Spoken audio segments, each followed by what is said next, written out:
The WNBA collective bargaining. I am not an economist.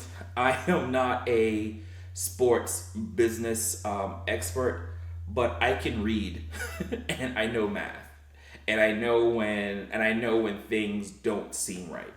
Um, People who have no idea of what collective bargaining is, how things work, have lots of opinions on things. They're doing math wrong. They're trying to equate things that don't make sense. They're doing comparisons of apples and oranges, and they aren't listening.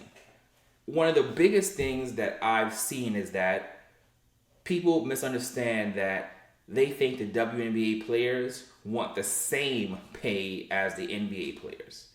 That's not the discussion. No, we're not expecting NBA money. We're just expecting a larger pie of the revenue sharing. And where that lands, that's to be negotiated. But the fact that middle class to lower class people are cheering on billionaires and saying, keep your thumb on the working man, is wild to me. Most of these people are employees themselves. And if the shoe's on the other foot, they would be like, I want more money. And that's one of the weirdest dynamics that I've seen when it comes to sports, is that the everyday person, the working person, cheering on the boss. And when they walk into their actual jobs that they have to go to, they hate their bosses and they hate the owners because they don't feel they're being compensated enough. It's such a weird dynamic. But what's happening is that revenue sharing is the central of collective bargaining right now. So what they're looking for is just a balanced model comparable to what the NBA has. So base right now is based on what an economist, a Nobel award-winning economist, Claudia Golden. She's saying currently what the WNBA's revenue sharing is at is like 1/80th of what the all revenue is. In comparison to what NBA players, and if they did a kind of a comparison what NBA players make, that would make they should be up to 1/3 to a quarter, well, a quarter to a third of the revenue sharing is how it should be instead of 1/80th. So somewhere in between there is where the sweet spot is going to lie. They deserve more than 1/80th, but they may not do the other economic factors people to get the max of a third of the revenue sharing. With revenue sharing also, the NBA players are guaranteed a certain percentage. There is no guarantee on the WNBA side in the current collective bargaining. There are new TV deals, again, as I said before, so it makes sense that the WNBA players get more money. I've seen David Sampson do this terrible bit about pay us what you owe. The t-shirt, pay us what you owe us, would somehow imply that there is something that the WNBA owners and the WNBA personnel, the NBA owners, that somehow they were doing something wrong. They underpaid them. David Sampson is a nerd, so he doesn't get colloquialisms. Pay us what you owe is not something that means verbatim. It's not a literal term. Pay us what you owe means that, hey, we are making more money. So as we negotiate this, we want more money. That's the principle. And so for him to either be intellectually dishonest or ignorant that that's the intent of that t-shirt is ridiculous. The purpose of the t-shirts isn't saying that they owe us money because they haven't been paying us. They're saying as we enter this new phase, we want more money. And not only do we want more money, we deserve more money. So pay us what you owe. It's a really simple concept. Also something that's being misunderstood.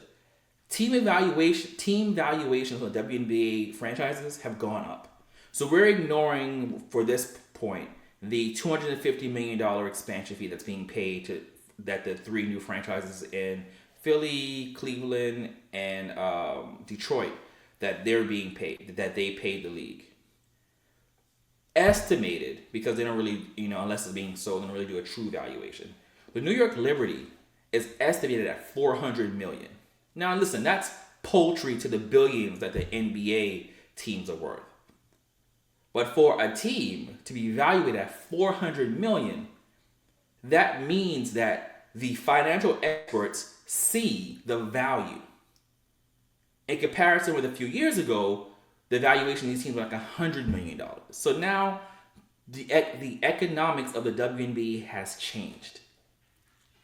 And this is what we have to understand.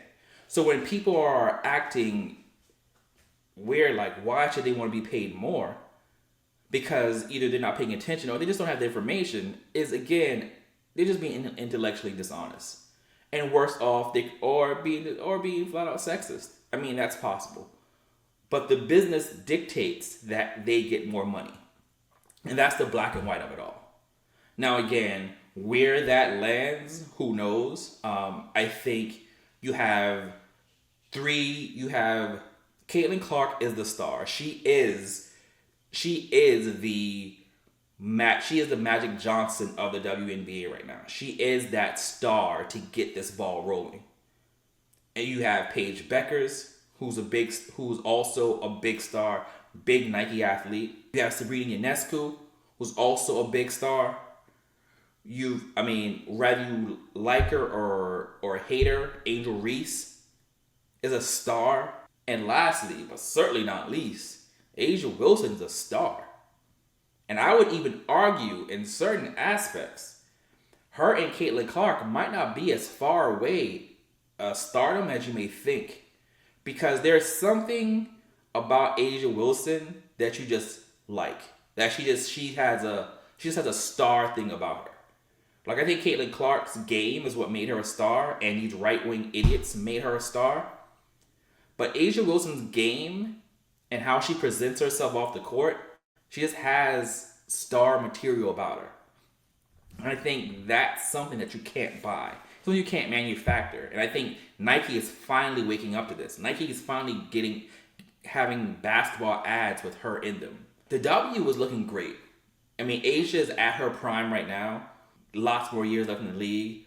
But when you look at the youth movement and what's happening with Paige, and you have Caitlin, and you have Juju in a couple years, the W is set up for long-term success. Now, who's going to be that Michael Jordan that's going to take them into the stratosphere? We'll see. We'll see who that person is. But right now, they have their Bird Magic Dr. J. And then in a few years, we'll see who that Michael Jordan is. It could be Juju, but that's a lot to put on her young shoulders.